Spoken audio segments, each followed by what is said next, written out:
Hi everybody, my name is Jessie and I'm a senior stylist here at Chumba in Windsor.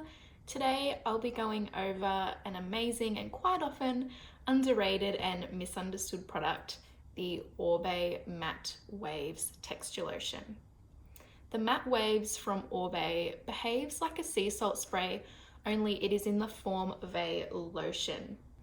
I think that a lot of people see the product or read the name and think that it's going to be really heavy or really waxy, when actually it's got a really soft, lightweight consistency and it doesn't leave the hair feeling dry or crunchy or sticky.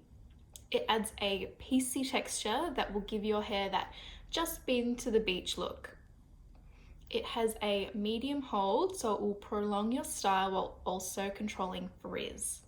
The matte waves can be used on damp hair before blow drying or hot tool styling to add a bit of texture and grip and hold on fine hair that's a little bit limp and tends to drop out quite quickly. Or it can also be used as a wave or curl enhancing lotion when you pop it in when your hair's damp and let it air dry. Whichever way you decide to use this product, you'll be left with beautiful beachy locks.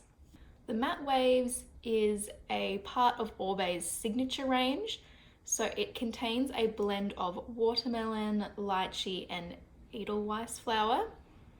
This signature complex defends the hair from UV rays and other oxidative stress that can cause damage, dryness and colour fading. Some other natural ingredients include Brazilian nut extract, yacon and tara plant, which all act to add moisture, protect and nourish the hair. It is free from parabens, sulfates and sodium chloride, as well as being vegan, cruelty-free and gluten-free.